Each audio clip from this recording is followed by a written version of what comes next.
and we had an interesting reading towards the end of the lesson, was to recognize that every created entity, whether it's a human being, whether it's an animal, whether it's plant life or a mineral, has a spark of God that gives it light.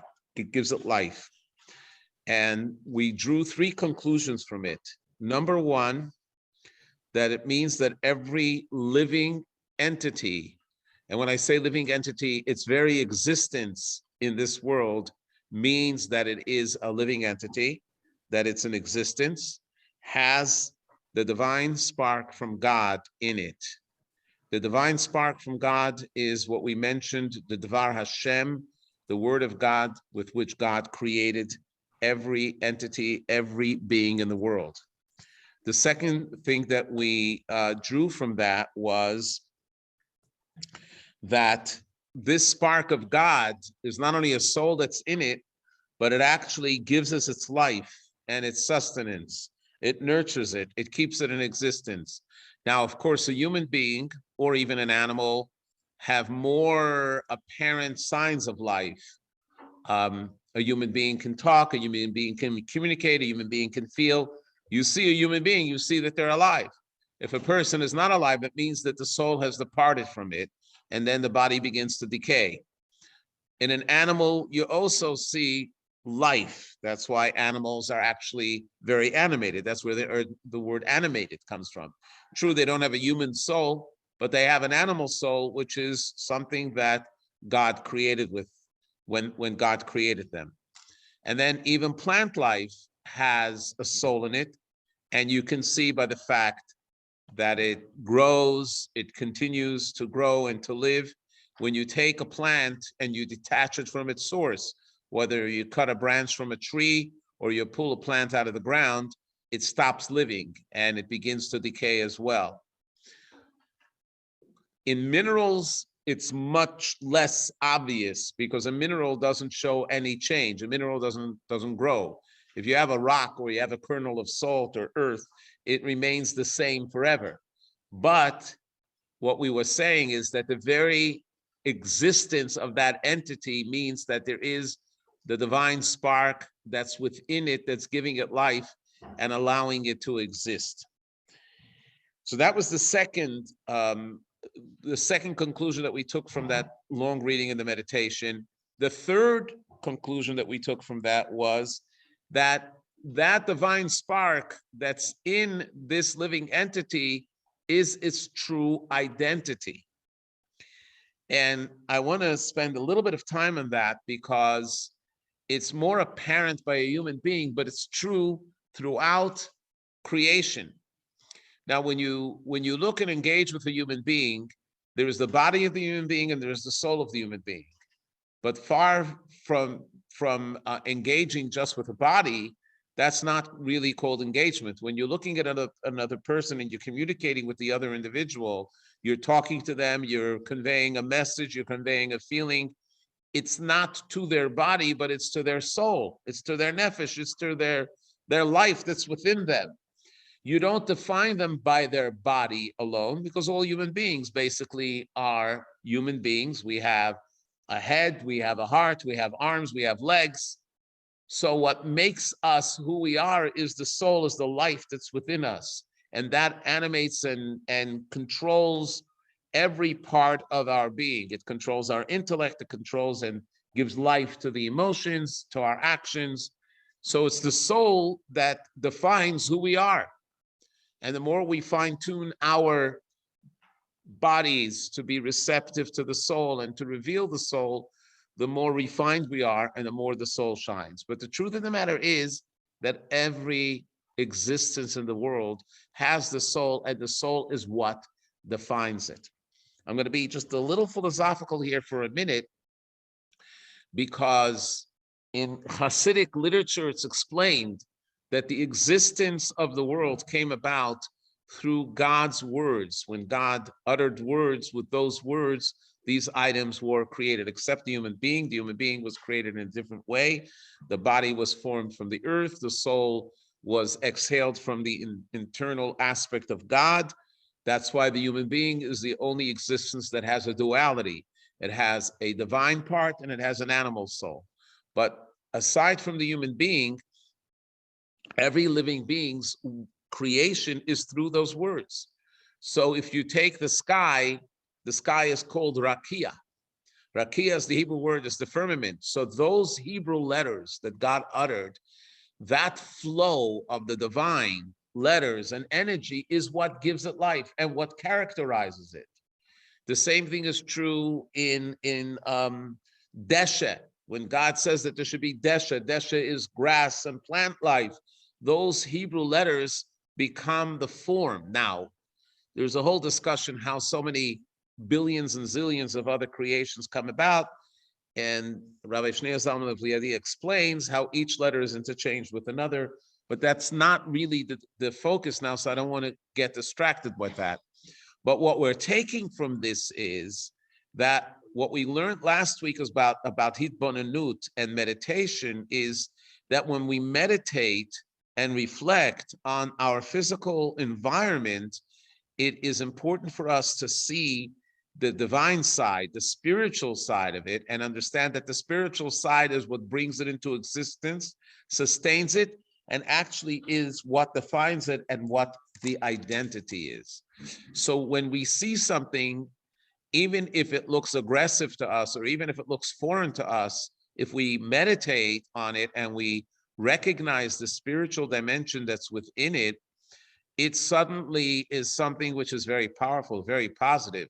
It has the divine spark from God. It cannot be foreign. It cannot be estranged. It cannot be antagonistic. And if we don't see it there, we have to develop it and we have to be able to reveal it. So that was the meditation that we did last week.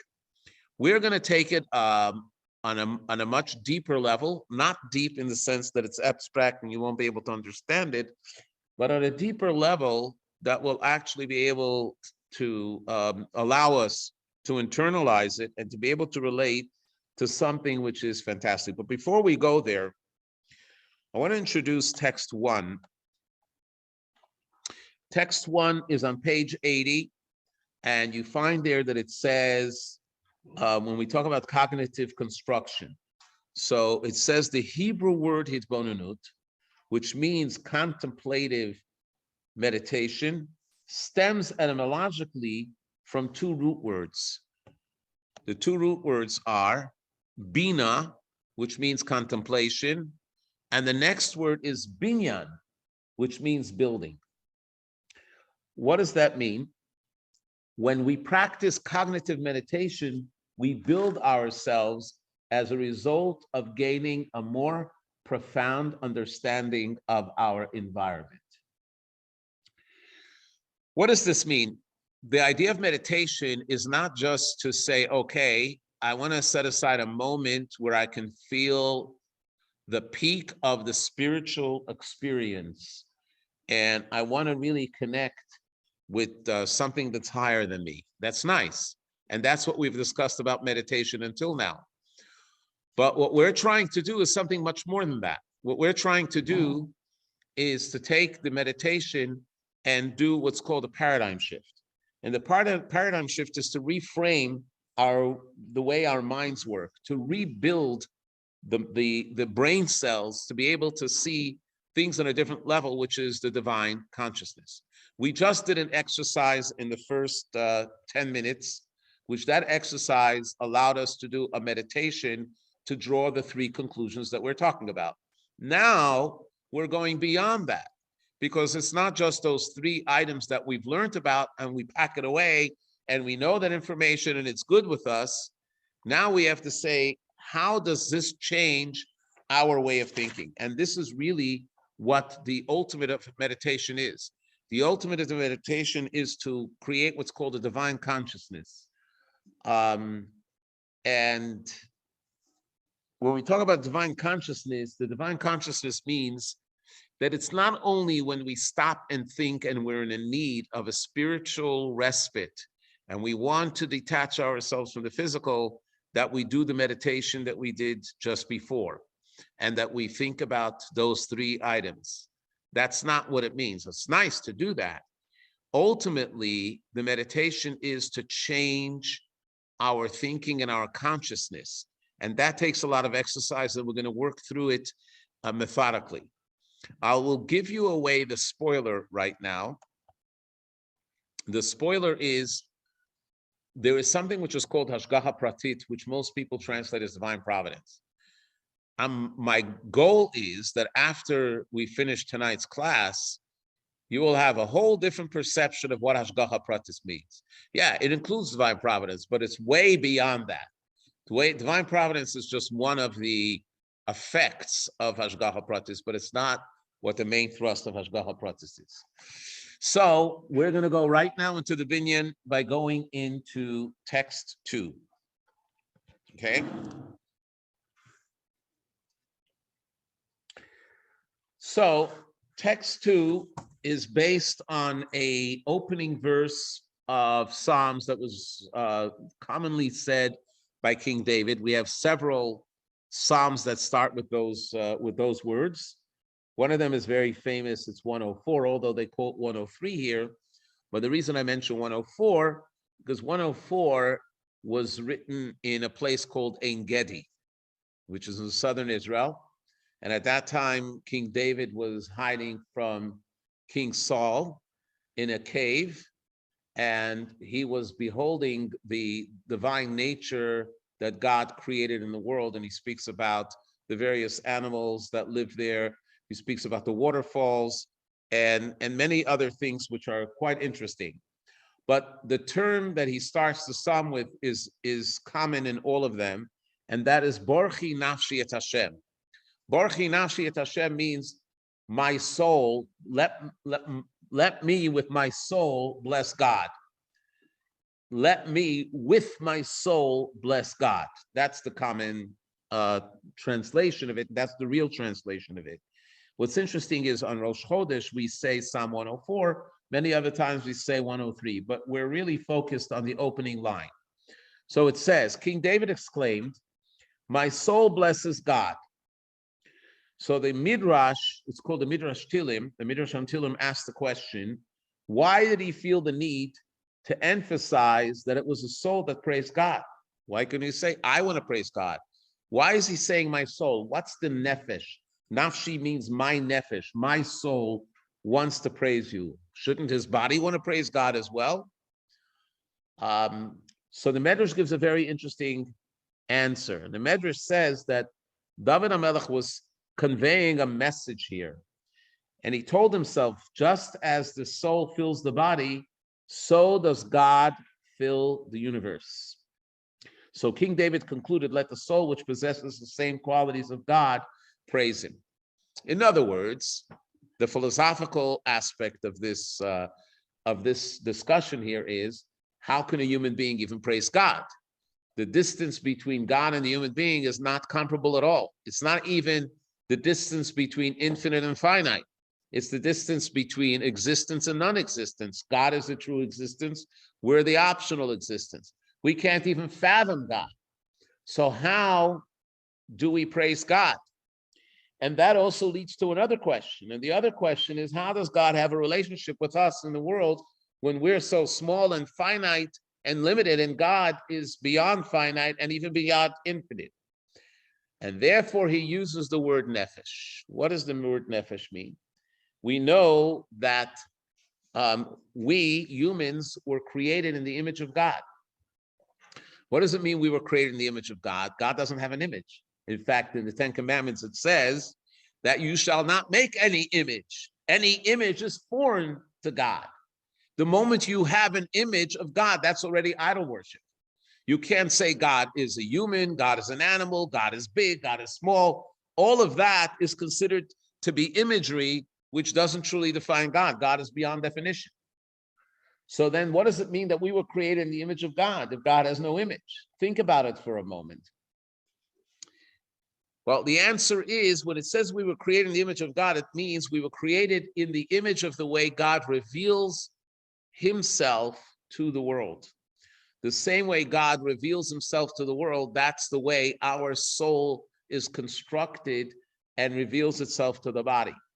In the first lesson, we showed you an image that showed the 10 sfirot, the 10 functionings, the 10 faculties.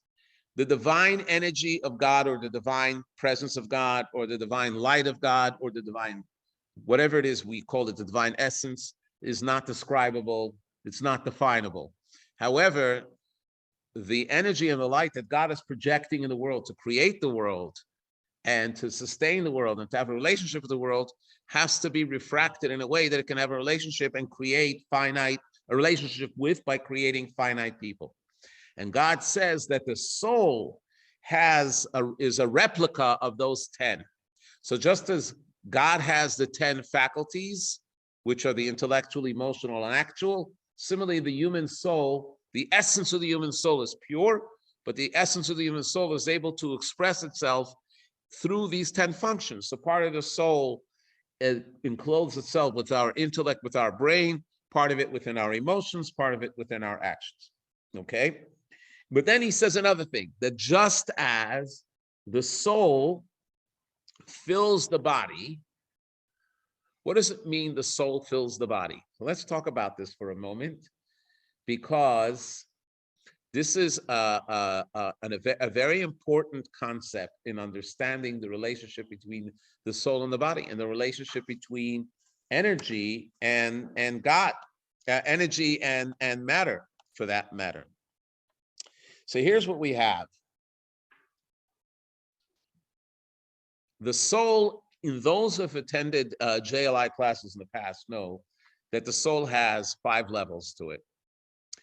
Right now is not the time to speak about the 5 levels. Right now is the time to say that 2 of the levels are external and 3 of the levels are internal. What does it mean internal? Internal means that they are able to clothe themselves within the body.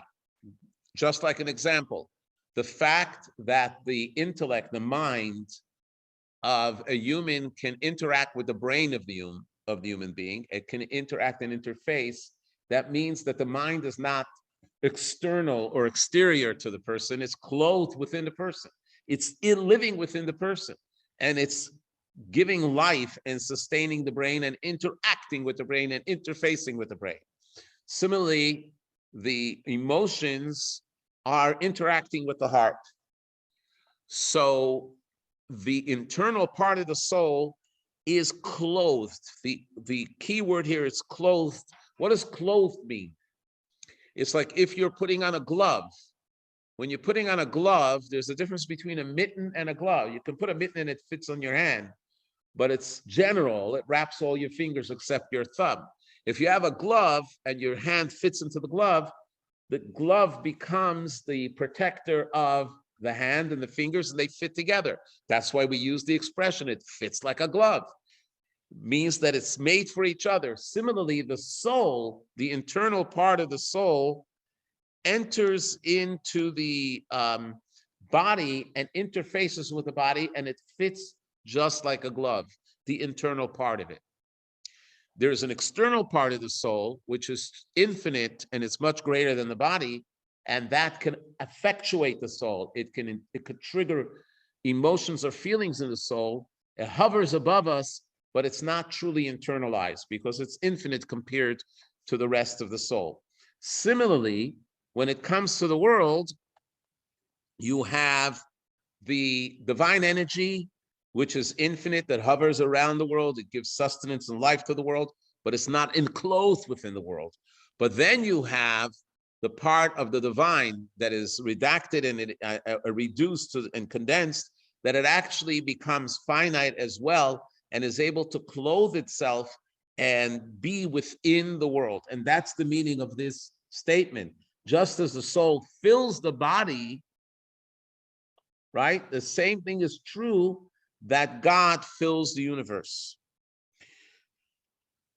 Well, so when you think about that for a moment, then it goes back to the meditation that we had in the beginning of the class tonight. What was the meditation? We spoke about the meditation that every aspect that is created has a soul in it, even the inanimate. And this inanimate soul not only sustains it, but it's its identity. What is the soul? The soul is that part of God that is clothed within that physical being. Okay, do you follow me so far? I don't think this is too abstract. So when we say this, I'm going to give you another slide here, which tries to explain it. There's the soul that animates the body and the divine force that animates the world. But the divine force is not just externally outside, it's actually clothed within. It's like a soul in a body.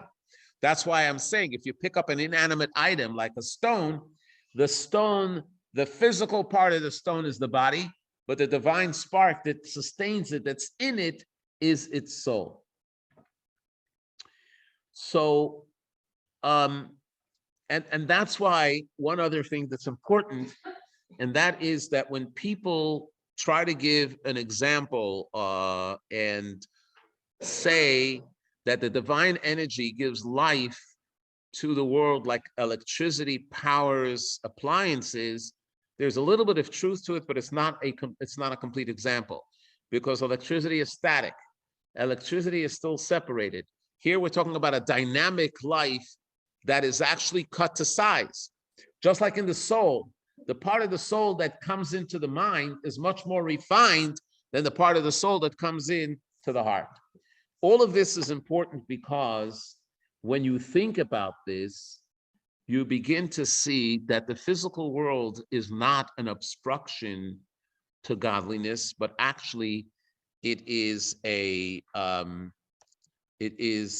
conduit that reveals godliness. And we're going to check in the bank in text number 3. I'm going to ask everybody to please mute yourself. Right. Let's go this way.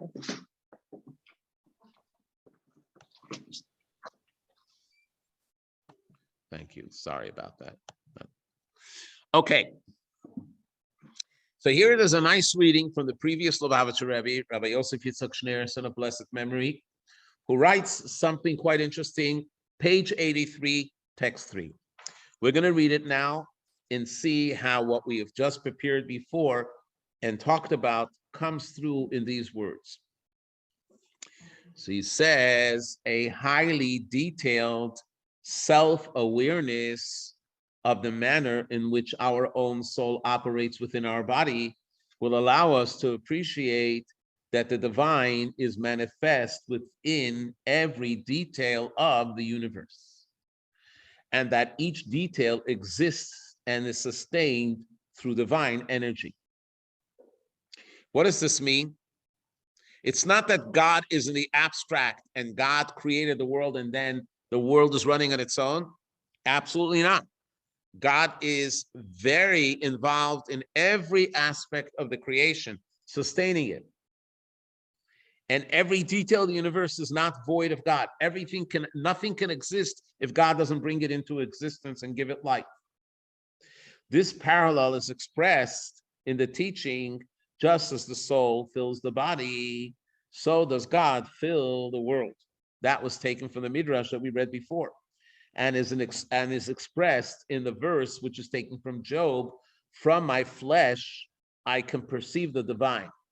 What does it mean from my flesh? Just as when I examine my flesh, I examine my own existence and I see the harmonious relationship between the soul and the body, and how the soul gives life to the body and fits into the body like a hand in a glove, and they're made for each other and they interface. So it's true in the relationship of the divine energy in the world. Every sensation and experience of the body, even the most insignificant, is an active expression of the soul. You're not going to say that your toenail is less important to you than anything else, that it has less of the soul in it. If it's in existence and it's growing, it's only because the soul is activating it. Similarly, when it comes, even in the smallest detail or phenomenon within the universe, is actively directed by God. When we develop this awareness, we sense not only the divine providence in everything, but we see the divinity clearly wherever we turn. We can literally see the divine exposed. So this is a divine spiritual awareness. Okay, not only do we realize that everything comes from God, but we see that everything is an expression of godliness. So go back to the Hashgacha practice that we mentioned before. It's not just divine providence that everything has a meaning. It's more than that, that It means that every item of the world, in its true inner sense, whether we see it or not, is an expression of the divine. There is divinity in that. Now, sometimes it could be hidden. Sometimes only a tzaddik can see it. Sometimes it's obvious enough that we can see it.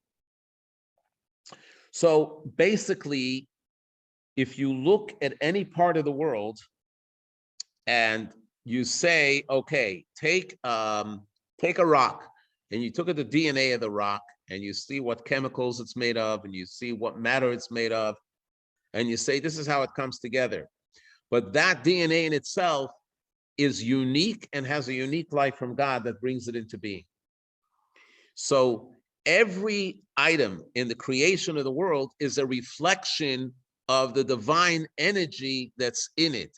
If something is light or something is heavy, something has meaning, something has less, it's all an expression of the divine energy that's in it. And it says that just like the soul fits to the body, that the soul is able to break itself down because you have all these parts in the soul that match exactly the part of the body that they have to give life to, similarly with the divine energy. So let's stop a moment and reflect on this. So what are we saying now? Just as the human being is a living being and every part of the human being has a soul, the same thing is true that everything in the world has godliness in it. There's nothing void of God. Everything has the divine spark, the divine energy, the divine will that brings it about. And therefore, everything has an essence of godliness that defines it. Now, there are variations, and that's why there's also physical variations, which reflect the spiritual and godly variations that are there. This is going to lead us soon to the meditation that we're going to bring about soon. But the previous Rebbe goes a little deeper. Any questions? Can we go on? Okay. Page 85, text 4. The previous Rebbe takes it to a deeper level as well. He says the entirety of creation divides into 4 kingdoms: mineral, vegetable, animal, and human. Now, of course, there are many subcategories as well, but we're talking about general categories. Each of these is subdivided into myriads of specific species. If we examine the world of plants, for example, we encounter a broad spectrum of vegetation, such as trees, crops, vegetables, grass, and herbs, each category of which is further divided into multiple species. There is an astonishing variety of trees, and each kind is unique and distinguished from all other trees. There is a tremendous diversity of plants and herbs, and again, each kind offers a unique nutritional value. Some are beneficial, while others might be poisonous.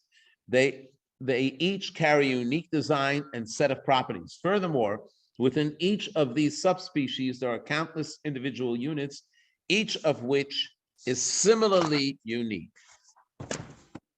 Now, each individual unit possesses a unique life force. In other words, a unique divine energy that is tailored for it. That life force is what we call its soul. The spiritual entity that animates it, causes it to grow, and guides everything that happens to it from the moment it sprouts from the earth until the last moment when it is plucked. Even the plant's final fate is within the jurisdiction of a specific divine providence that determines whether the plant will be harvested for an overt purpose such as animal fodder, trampled underfoot in an apparent aimless manner, or wither in due course and disintegrate entirely. Such a matter is the result of a specific decision and calculation of divine providence. Everything in this world has a unique divine energy that is its life and guide. Each blade of grass is unique. It may appear identical to another blade, but closer examination reveals specific features that set a specific blade apart from every other blade of grass in the universe. The distinction is the result of the specific divine energy that God invests into this blade. It is an entirely individualized divine manifestation. So in other words, even though there is different circumstances that bring it about, different chemical makeup and different mutations, all of that is true. but it's all by divine providence. And it's all a reflective of what's happening on the spiritual level. Scientists say that there are approximately 8.7 million unique species on Earth. And each one of these species has a unique characteristic that differentiates us from others. Many have not yet been identified or named. For example, every leaf has its kind of shape, it has a color, it has its own value. And why are these details there? Because the soul is unique in each and every one. And it's investing a unique energy, forming it to be that way. And this, by the way, goes very well with science. It's not that it's a contradiction to science, actually explains why the science is there that way. Science can tell you what the makeup is, but it can't tell you why it happened that way. It just tells you what the sequence was. But what we're saying here, that it has to do with the soul above. And that's with this we can understand another midrashic statement, which is kind of strange when you read it on the surface. And that's on page 86, text 5. Rabbi Simon says, his name is Simon, said, each blade of grass has a spiritual force that strikes it and tells it to grow. What is this? In fact, if you look into Hebrew, it's called mazel. I want to stop for a second because we have to bring in something light as well, but it's very much connected to what we talked about before. I mentioned before that the soul has an infinite aspect and has a finite aspect. The infinite aspect is more of a divine, is more identified with the divine, and it's called mazel. The Talmud refers to it as mazel. What does mazel mean? Mazel means something that flows from above to below. That's what mazel really means. The Hebrew word nozel means to flow. Many people say mazel means your luck, your fortune, because you say mazel tov. But the true translation of mazel tov is, may the flow be a good flow. A baby is born, you say, may there be a good flow of energy from the divine soul. Someone gets engaged to get married, you say, may mazel tov, may there be a good flow. Where's the flow coming from? From the divine soul, which is infinite. Now, if you apply that logic or that concept to what the Midrash is saying here, because the Midrash says it's a mazel barakia, there is a spiritual force above, which is called mazel, that strikes it and tells it to grow. But what actually enters into the blade of grass is not the mazel, but it is the finite aspect of the divine, which becomes its soul. But it flows from the infinite, just like the human soul flows from the infinite. So now when you're looking at that, you think about that, and you think about a blade of grass, and a blade of grass is nothing. What is a blade of grass? We have a slide here. I don't know if it's the next one.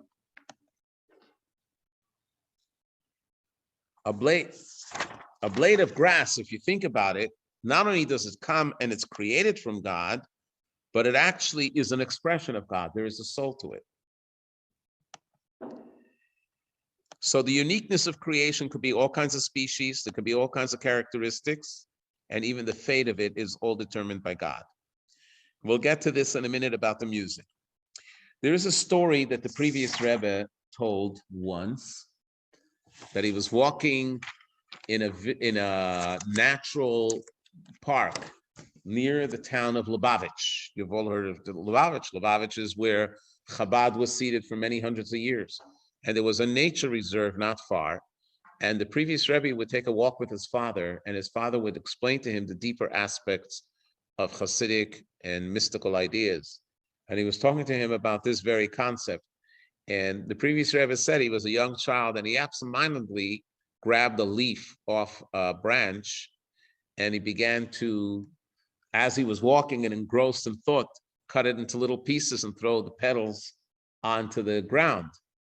And his father said, you're contradicting everything that we've just said, because this leaf has a soul in it, and you had no right to pull it away from its life source absentmindedly unless you have purpose for it. If you have purpose for it, so then you can do that. But basically, it teaches us that everything has an expression of God. Yes, there's a question here from non-Zoom participant. So like, isn't using it because you like using it to help us concentrate? So like, isn't that using it for godliness? Ordinarily, I would say yes, but being they were talking about that very subject, his father wanted to drill into him that you did it absentmindedly and you could have done something else. You could have played with your tzitzit or something else that would have given you whatever the focus and concentration that you needed. But the point of the matter is that we recognize that everything has a divine in it. Now, where are we trying to get with this? We're trying to get with this that there's a whole musical orchestra of divine music that's playing that we're not even aware of it. I'm going to give you a few examples. Take, for instance, if someone is colorblind, okay? We all have a friend or two or three that we've heard that they're colorblind. And they know that there are colors because they can see a little bit of an outline of colors, but most of it looks gray, brown, and all of that. Now, scientists have developed lenses that look like sunglasses that actually help the pigment of the eye identify colors. It supplants what the human lens is supposed to have, which they don't have. And there are videos that you can watch, actually, of people that are colorblind that are putting on these glasses for the first time in their life. And you see their expression. That they are in a place where there's a lot of color, green grass with different kinds of trees and leaves and a blue sky. And then you have somebody wearing red. They are awestruck. So what was the change from before to after? They saw the same item that they saw before, but they didn't see the color. They didn't see the dynamic aspect of it. And when you see the dynamic aspect of it, it gives you a whole new meaning. When we're looking at the physical world and we're just looking and judging it from the external, we're missing the deep song and the deep dynamic energy that's there. And we have that ability. Here's another example. Text number 6 on page 87.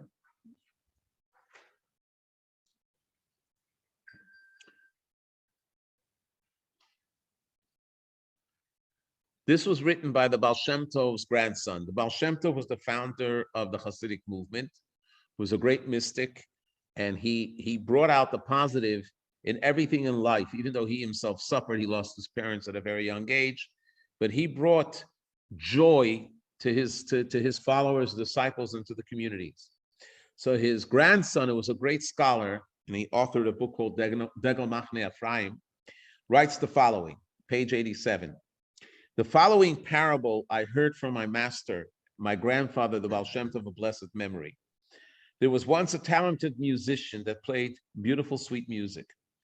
All who heard it were mesmerized by the sweet, pleasurable, blissful sounds.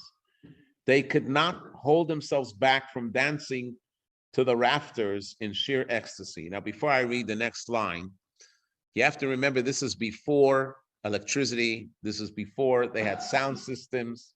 This is before they had a way to amplify music. So if you wanted to hear music, you had to be close to the actual musical instrument.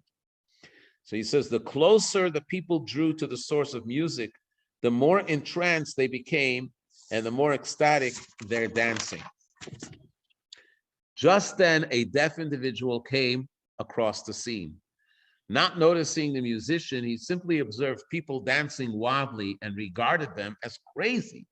What on earth could make them so ridiculously joyful all of a sudden, he muttered to himself. Now, if he were intelligent, wise, and knowledgeable, he would have deduced that they must be dancing to a delightful melody. In fact, contemplating the depth of pleasure they must be experiencing, judging by their response, he would be moved to join them in delightful dance.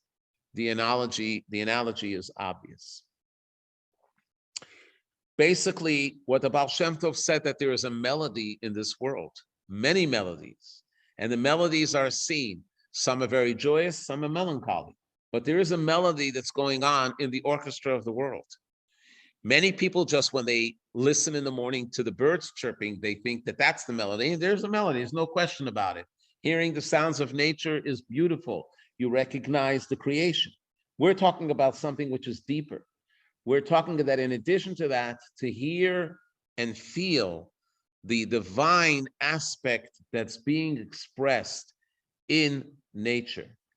And if we tap into the spiritual awareness, we can sense that beautiful, sweet presence of the divine, even in the chaos of the world.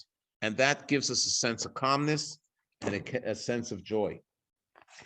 And we will soon see even how this helps us control anger as well. Okay? So we're actually going to take this even further and see that anything and everything that we encounter in the world is part of God's song. It's part of God's orchestra. Nothing happens by chance because everything is being powered by God. And when we do that, it allows us to be able to be calmer, to be serene, to understand that there is a system here to this madness. There is a divine hand that is actually controlling it all. And the question is how we react to it. And we'll get there in a minute. Now we're going to go to the meditative part and say, what does it have to do with us? Let's say intellectually we understand it. So we study it, we meditate on it, it changes our view. And that's why someone that has that view, when something happens, if they miss a flight, or if they're caught in a traffic jam and they can't get to their destination, what is their response? You know, they might be upset, but they know it's the divine will. This is the way it is. Must be something that is calling from us that we have to do, which we didn't know that we were going to do before. But there is something else as well. And that is, before I go on to tell this, if you ever visit a person that's very sick and they're not conscious, or they're in a semi-coma, or even in a coma, but let's say in a semi-coma, they cannot see you, they cannot talk to you. What do you usually do when you come to them and stand by their bedside? You'll hold their hand, you'll talk a few words to them, and you're wondering whether they actually feel you or hear you. They can't respond to you. Maybe sometimes they can squeeze your hand, but that's it. The reality is that many of these patients that have awakened from this state said that they remembered that, and it was very, very comforting to them. So even though they didn't see you, and even though they couldn't speak to you, and they couldn't have the regular interaction, but they felt you close to them, and it gave them comfort. This is very important because this also applies here as well. If you go to page 89, text 7, this is also taken from the Baal Shem Tov's own writings that he wrote before he passed away. This was part of his will. And he writes, meditate on the fact that the divine presence fills the entire universe, and that God's intimate presence is with you constantly. This will allow you to be constantly joyful, realizing and believing with perfect faith that the divine presence is with you, protecting you. Realize that you're gazing on the divine and that God is gazing at you. God can do as he pleases and is the source of all the goodness and suffering in the world. For his divinity and sustaining force is within each item of existence. Simply put, we are never alone. One of the things that the Baal Shem Tov took away was loneliness. I have to say that as a young boy, when I was reading stories, one of the stories of many of the stories that I read were from Hasidic heroes that survived the Gulag, some that survived the Holocaust. I was reading about one particular person that I knew him. He lived in our neighborhood. He was a rabbi, he was an activist, but I knew he was from Russia. And I read part of his bio, And it says that at one point when he was arrested, he was put into solitary confinement in a miserable Russian prison and barely had what to eat. It was dark the whole time. He didn't even have interaction with the guards. Only every few days would they throw him a dry piece of bread. He didn't have any books. He didn't have anything, just himself and his thoughts. So we asked him, how did you survive? Alone. He says, I was never alone. I was with God. I was able to review my studies. I never felt alone. I felt that Hashem was with me even in this situation, even in the suffering. Now, most of us wouldn't be able to feel it and could be out of necessity. He was able to do that. But this is an amazing thing. This is an amazing concept. In any situation, you know, you have to do everything you can to respond to the situation, but you also know that you're not alone. This is going back to what we said before about not only is Hitbonenut Bina, that Hitbonenut is about contemplation, Hitbonenut is also binyan. It's restructuring how we think.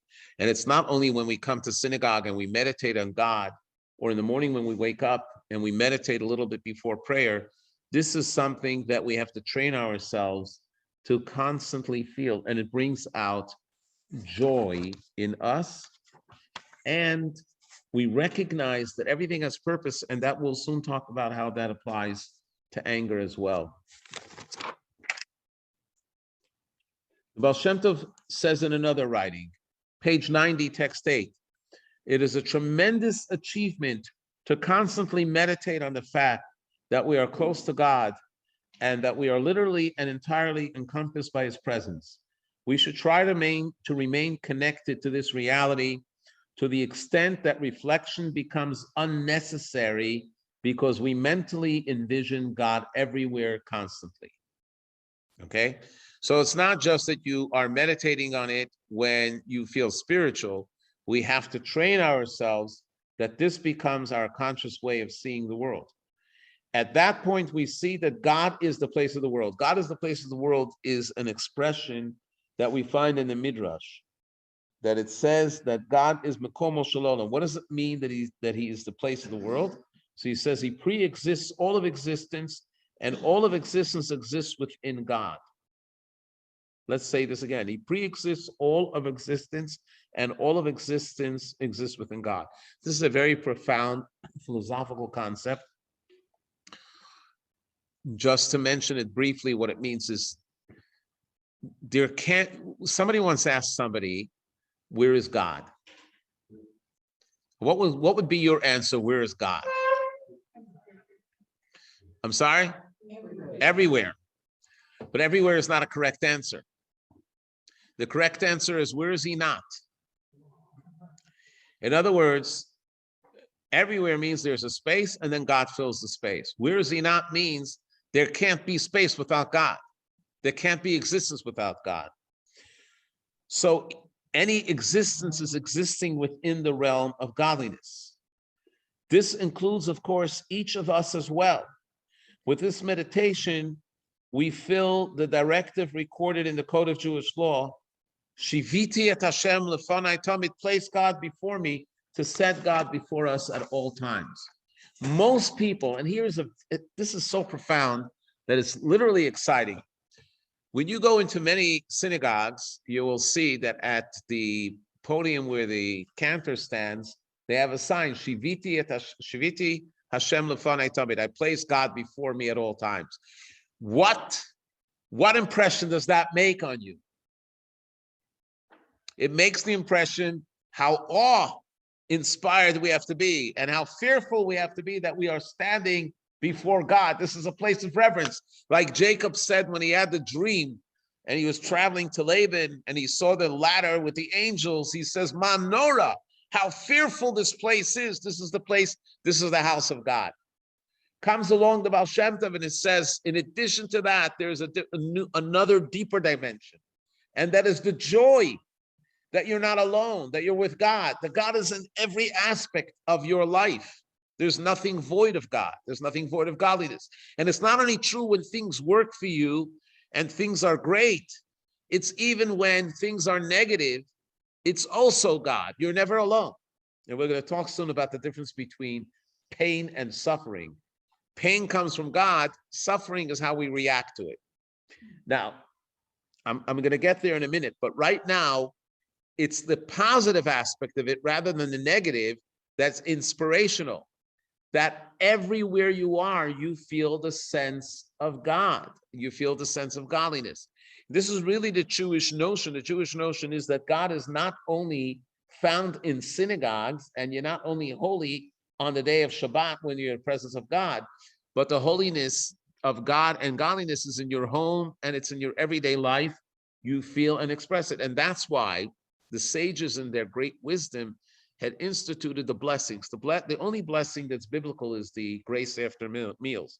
But all the other blessings, like take, for instance, lightning and thunder. Do you know that there's a blessing for lightning and there's a blessing for thunder? You don't do it every time you hear it at night. But if you have a thunderstorm and you see this amazing bright lightning, you have to recite a blessing. And if you hear a thunder, you recite another blessing. The blessing for the lightning is Ose Maisa Veracious, God that does the actions of creation. And when you hear a thunder, you say that his power and strength fills the world. Why is it that the sages instituted the blessing? Because many people will say, oh, there's Mother Nature. Mother Nature is angry, has a storm on us. In the true Jewish view is that Mother Nature is not independent. It's a tool and an instrument from God. God is in Mother Nature. God is acting through Mother Nature. So the blessing makes us recognize. Okay, if it's so with a flower, how much more so when it comes to us humans? The soul is what makes us, gives us life, and it is really the consciousness of the person. So our spirituality and our godliness defines who we are.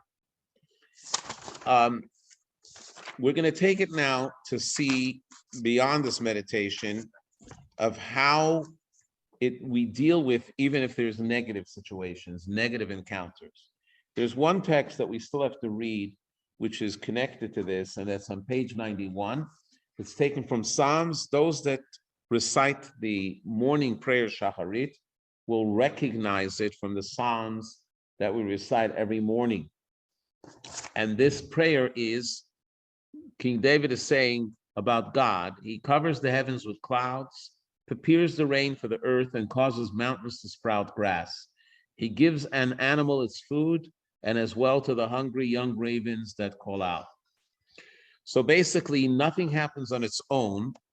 Everything that happens, even though it seems it's its natural order, it's all a series of miracles. There's this famous story with the Baal Shem Tov, that he was walking with a group of students and he was teaching them this aspect, and they couldn't understand it. And all of a sudden, it was a very hot day, hard to imagine.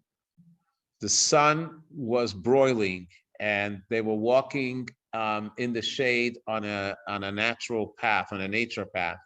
When all of a sudden there was a breeze, and the breeze caused one of the leaves to be detached from the tree, and it twirled in the wind, and it fell in a cup face on the ground. And the Baal Shem Tov said, all of that happened by the divine providence, by the divine will.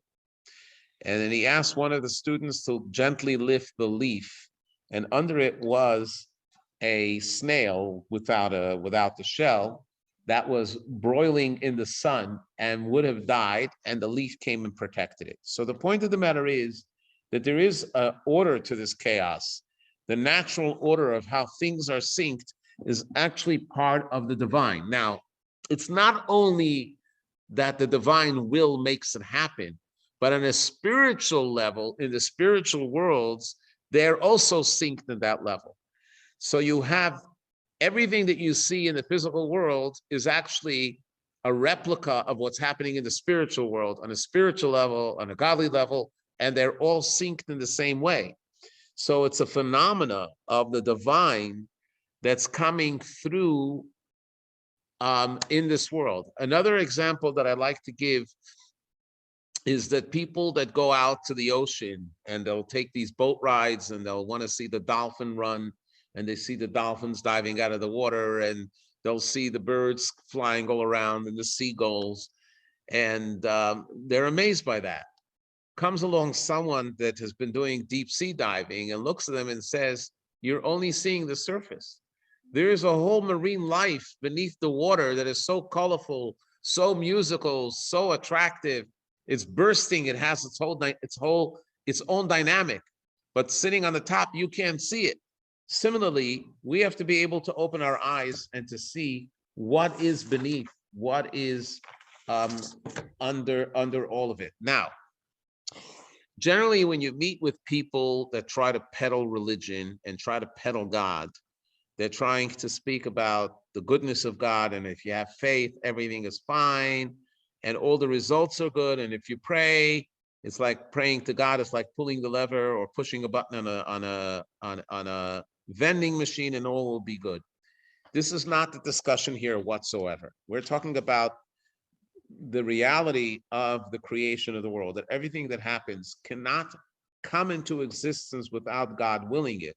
The physical world cannot exist without God constantly sustaining it. So therefore, the sages have said that just as one has to recite a blessing for when goodness happens, we have to recite a blessing when badness happens. You don't recite the same good blessing. When something good happens, you say, blessed are you, God, who's tova metiv, that he does good and he makes extra good and he makes us good for others. But if God forbid there's something negative, the blessing is, blessed are you, the judge of truth, Diana Emmett. But why the blessing? Because we recognize that everything comes from God. So when you recognize that everything comes from God, it causes you to react. You know, if only good things happen. They have this cute thing here of a child that, I don't know what the picture, it looks like a half-eaten ice cream cone. Maybe they asked for ice cream and the parent didn't give them a full ice cream, but gave them a half of ice cream, so they're all upset. And they throw it on the floor and all of that. They get angry. One of the things that we're learning here is that the divine is in every aspect, so it's not something that you can reject and say, I reject it. You can turn to God and say, I want it to be changed. You have the requirement and the obligation to pray to God to change the situation, that it should be good, but at the same time, you realize that it's all part of God. There is a fascinating statement in the Talmud, and it says that whoever gets angry, it is considered as if that person is worshiping idols. Now, on the surface, you would say that the sages of the Talmud so decried anger that the only way they can dissuade people from becoming angry is saying that it's on the same parallel as worshiping idols. As we know, in Judaism, idol worship is considered to be the worst sin. And if you give a look at this week's Torah portion, when it speaks about the Jews that came out of Egypt, that some of them manufactured this golden calf and how upset God was with it. And the first commandment in the first two commandments of the 10 commandments is, I am the God, your Lord, that has taken you out of Egypt. Do not have any other gods beside me. So it's a nice thing to say that if you get angry, it's at that level. But the truth of the matter is that if you think about it deeper, it actually is that. Because what is idol worship? Idol worship is saying that there is a place that's void of godliness, that God is not there, that it mushroomed, it came on its own, it has its own power. To say that there's a duality, that there could be something else that can create unparalleled to God, that is idol worship. So for that reason, if you say that there's an act that happened and it isn't godly, even if we don't like it, and even if it's terrible, but if it's not godly, then we're saying that there is an area that's void of godliness. You can say it's void of the appearance of God, that godliness is not seen there, it's not respected there, but it couldn't have sustenance if it wasn't from God.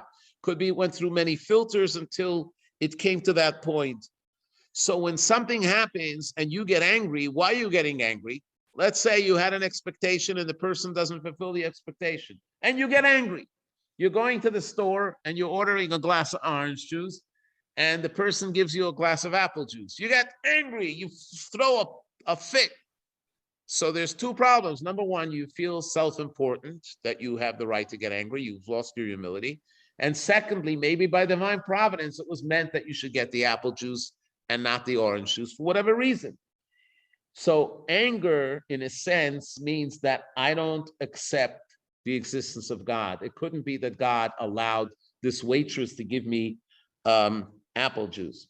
Or if I had a flight to go somewhere and I ordered a first class seat and it's not on the record and they put me in basic economy in the back, and I get so upset and I'm huffy and puffy and I can't, what kind of airline is this? You could be upset and frustrated and you would have rather traveled in comfort, but the concept of anger means that it's not, the hand of God is not involved there. And that's why it's considered as a form of idol worship. So there is that next step of what we call divine providence. The divine providence means not only when things work out. Now, a lot of times divine providence is amazing. You can have people that are businessmen or businesswomen that invest a lot of time in a business deal and it actually never comes through, but it triggers something else and all of a sudden that brings them the profit. So they see by divine providence. Or sometimes you can take a plane trip and you sit next to someone and it happens to be that that person has the solution for something that you're doing research or something that you're trying to figure out. And all of a sudden that takes place. There's a story that I read recently of someone that they were looking for a match for their son, and the Rebbe said that the match is in Israel. They should go to Israel, but the son didn't want to leave America. And as much as they pleaded with the son that he should go to Israel, he refused. So they wrote to the Rebbe. So the Rebbe said, in that case, Israel has to come here.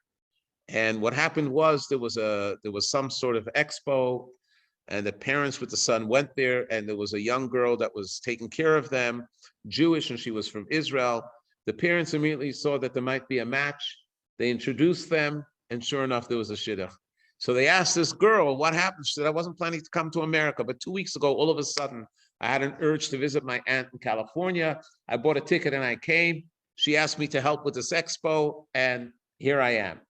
So when you talk about divine providence could work in many ways. So when we see something positive happen, we're jumping and we're dancing. We say divine providence, divine providence, divine providence. The problem is when something negative happens because we're upset with it, we don't say divine providence. The truth is the divine providence is all the time. It's not only when something good happens.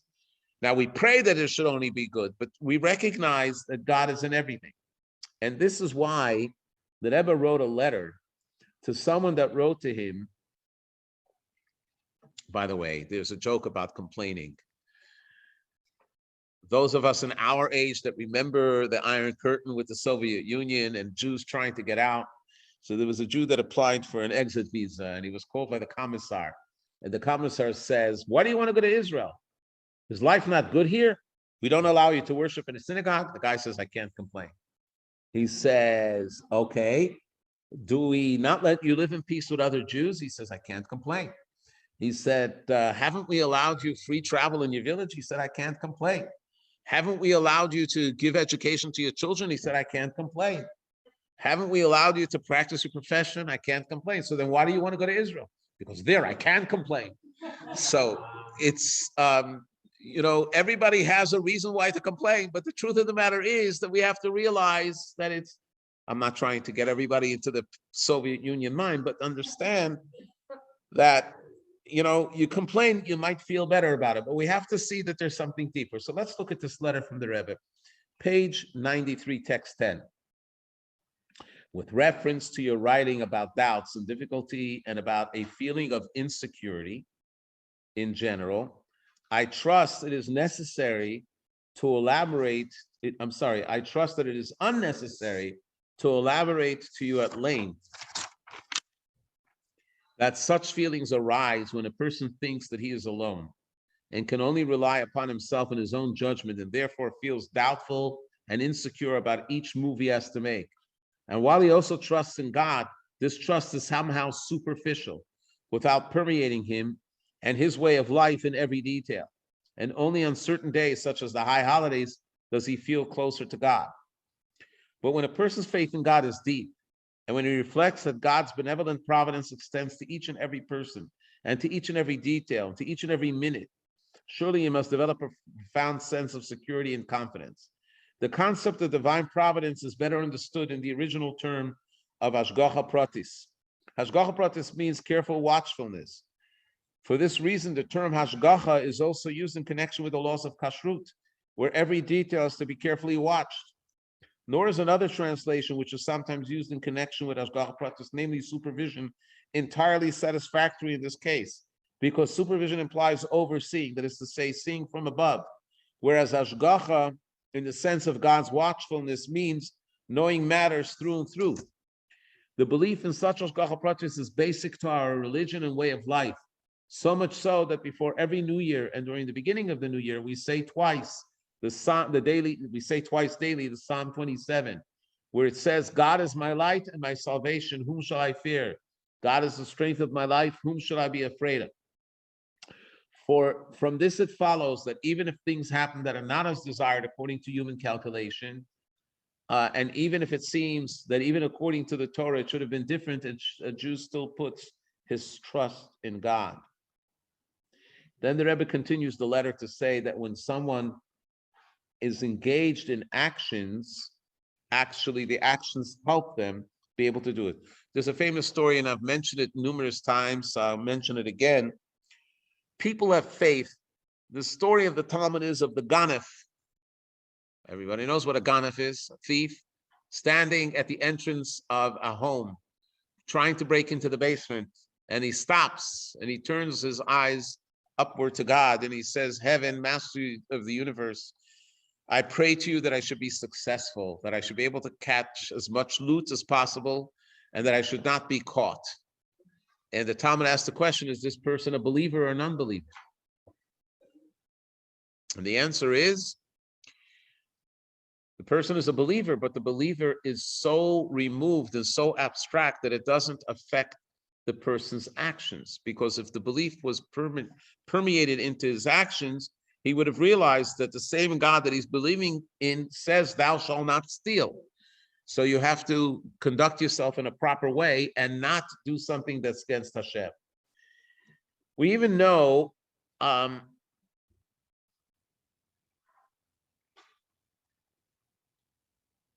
even scientists and psychologists say that the person's attitude is that if you realize that it had to happen to you, even if you don't like it, it makes it easier for you. In other words, the idea is that we understand that they don't bring in the concept of God. We, of course, bring in the concept of God. We're not bringing in God because it makes it easier for us, like the famous statement that religion is the opium of the masses. This is not what we're talking about. We're coming from a different perspective entirely. We're coming from the perspective that from the perspective of God, nothing can exist without the will of God. Nothing can come into being. Nothing can be created if God doesn't utter the words and allow the divine energy to flow to bring it into place. So when you come from that perspective that the only real existence is the existence of God, and everything else is an optional existence that comes about because God brings it about, so then you have to recognize that in every existence there is a divine will. In every existence there's the divine interface, and everything has the soul. We're soon going to see some other examples, even when it comes to travel, because a lot of people get very upset when they have to take a detour. So we're going to read another few readings and then we'll sort of wrap it together. If you look at page 97,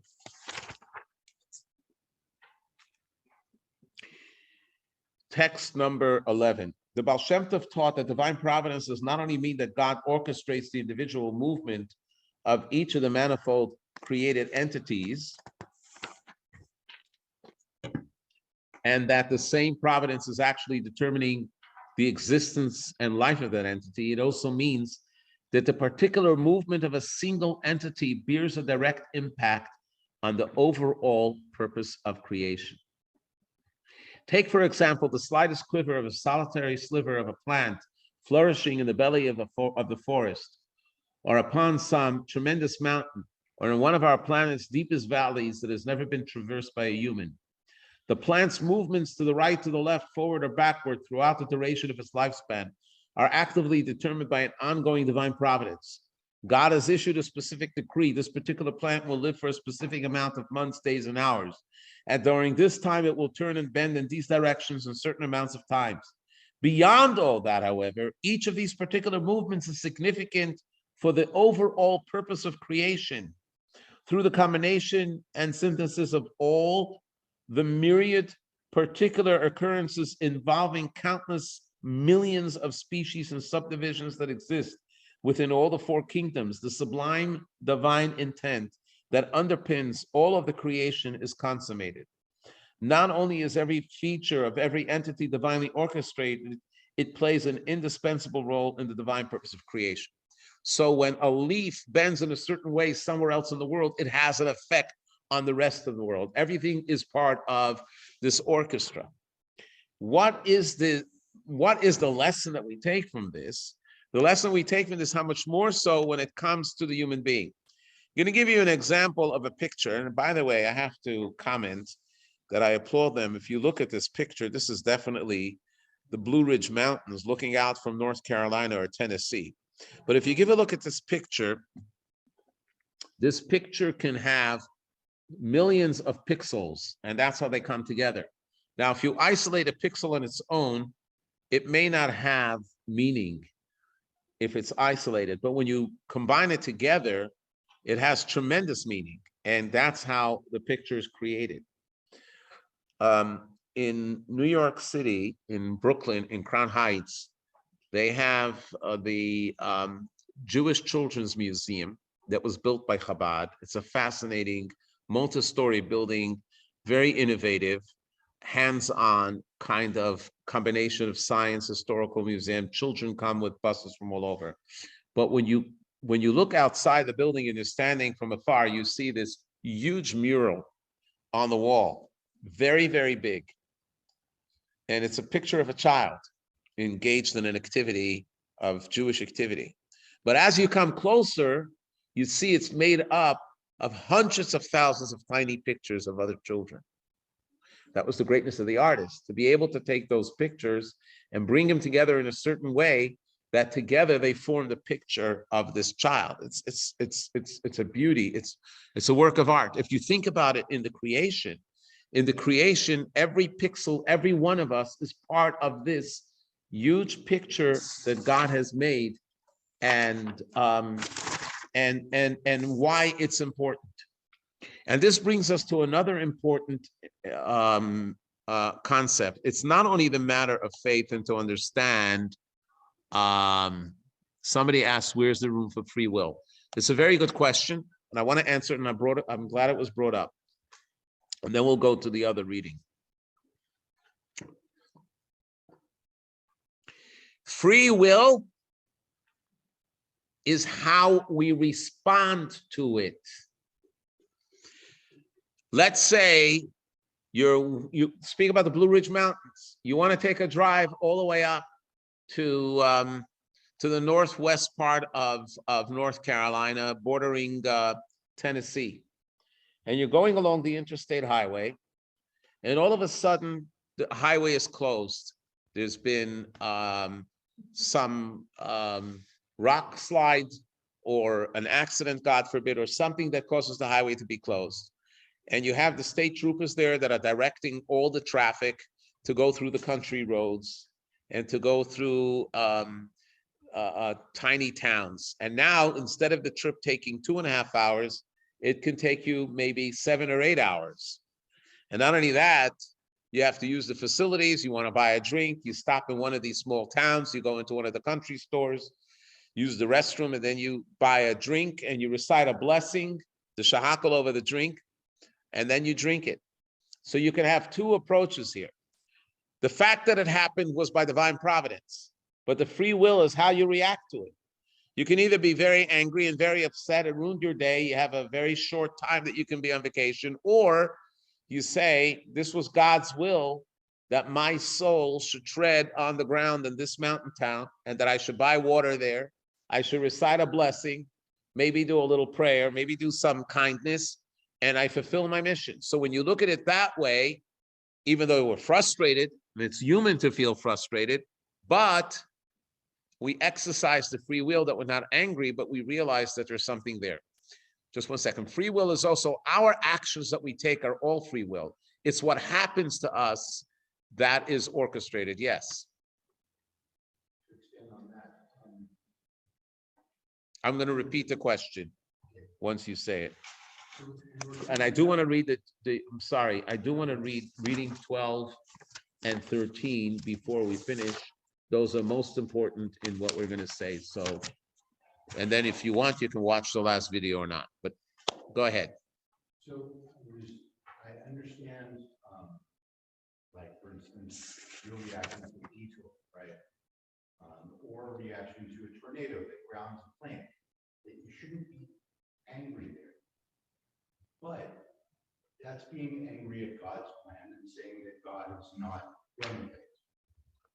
But free will, it would seem that God's control stops at somebody's free will. So if somebody attacks me, can I be angry at their attack? Because I'm being angry at them. I'm not saying God is not controlling things. I'm saying God. Let me repeat the question. Let me repeat the question. The question, what you're saying is that you accept that whatever happened, whether it was a detour caused by a rock slide or a flight grounded by a tornado, is by divine providence. But your reaction is your control.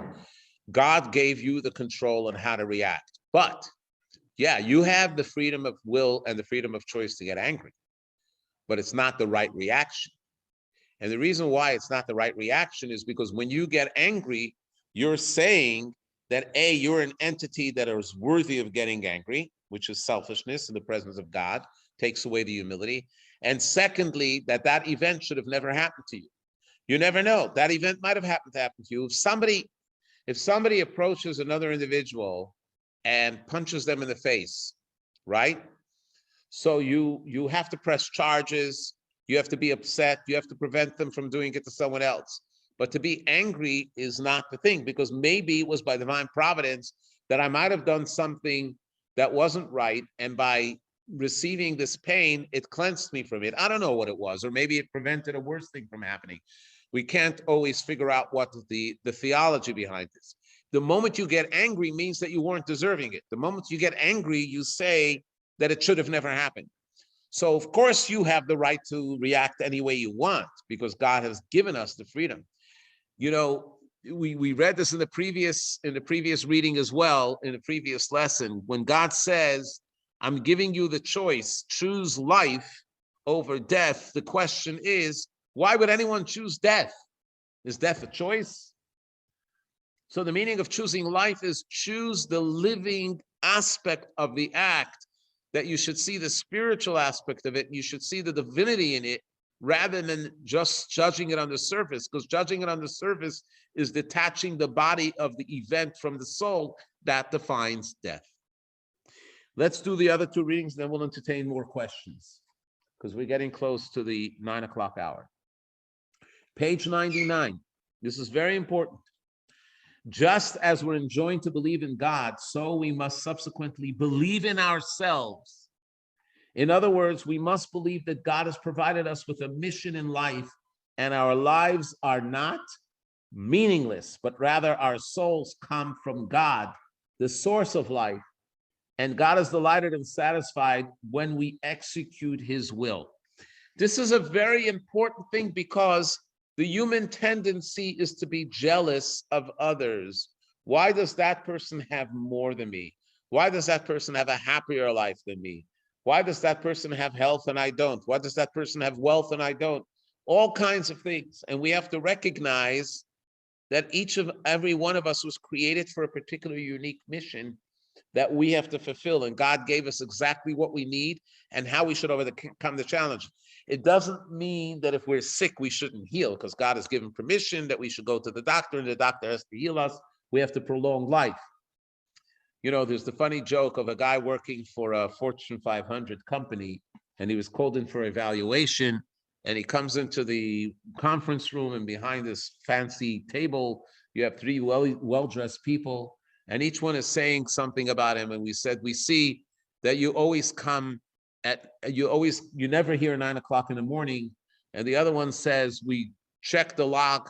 You only spend 10% of your time in the office. And the other one says, you don't even come dressed for the job. You don't even wear nice suits.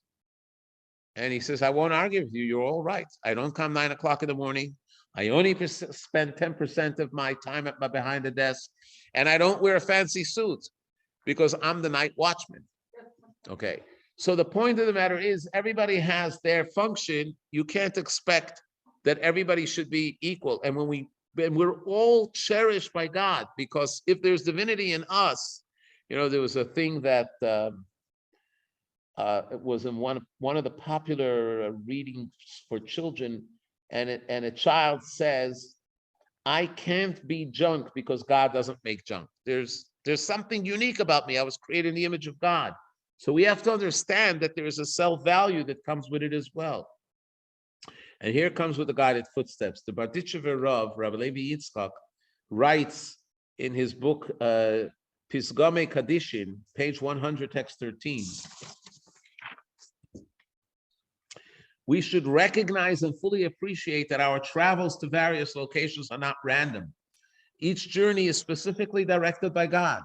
The divine intention is orchestrating these journeys, in that each individual has been allotted a specific portion of the material world to spiritually rectify. Our portions are in specific locations to which we must journey. We accomplish these acts of rectification in a variety of ways, just as through studying Torah or praying in that location, or through eating, drinking, and sleeping there for the sake of properly serving God, or through another mean of performing God's will in that place. Before I read the next, I know of a businessman who had this big appointment. He lives on the East Coast, and the appointment was on the West Coast. And he took a night flight with a few people. And as they landed and he opened up his cell phone, there was an email from the company that he was going to visit on the West Coast, said, sorry, we had to cancel the whole deal. We apologize. Sorry that we made you come here. So this is after a whole night flying to California. So the businessman said, it must be by divine providence. There must be a reason here. And he went to look up the local Chabad house in that town. And he presented himself. He down there and he says, what can I help with? The guy said, I have a need. And he says, I can help you with that. He helped him, then went back to the airport and flew back. And he realized that it was divine providence. He made the choice that it shouldn't be a wasted opportunity. Of course, he was upset that the business opportunity was no longer there. But at the same time, he didn't make it a wasteful, angry, sulking kind of thing, but he did something positive. The Baal Shem Tov associated this concept with the verse, God established the steps of man, meaning that a person's desire to relocate to a specific place is actually inspired by God for the purpose of that individual to engage in a particular aspect of divine service, thereby rectifying whatever this person has been appointed to rectify. I always tell the story of Rab Mendel Futterfass, my mentor, Chabad Chassid, wise, shrewd, delightful, suffered tremendously in his life, lost many of his children during World War II. But before that, he was after the war, he was actually arrested by the Soviet authorities for being involved in helping Jews leave the Soviet Union. He was sentenced to 10 years in the Gulag. And of course, the natural attraction was towards the intelligentsia. He would sit with the architects and the doctors and the lawyers that were seen as counter-revolutionaries and serving time. And one day they asked him, and they said, Rab Mendel, why are you always in a joyous mood? So he says, my question is to you, why are you despondent? And then he says, I know the question is rhetorical. You all had careers and you were at the height of the career, and then they pulled you away from your career and they threw you here. You were a surgeon who was doing these magnificent surgeries. You were an architect who designed beautiful buildings. You were an engineer that was able to figure out solutions to technical problems. and you're stuck here, your life came to a halt. He says, my life was all about serving God and recognizing the divine providence in God. I can serve God here wherever I am. There must be a mission why I am here. So I'm serving it with joy. Of course, he was a smart man and he wanted to be out of prison. Of course, he wanted to be home and he wanted to be with his family. There's no question about it. But he knew that he had no control over that. He had to wait till the time was over and then he'll be out. But he did it with joy. And this is the point that we're talking about here, that not only do we recognize that everything, and we meditate that everything is an expression of godliness, but we also talk to ourselves and see what is demanded from us.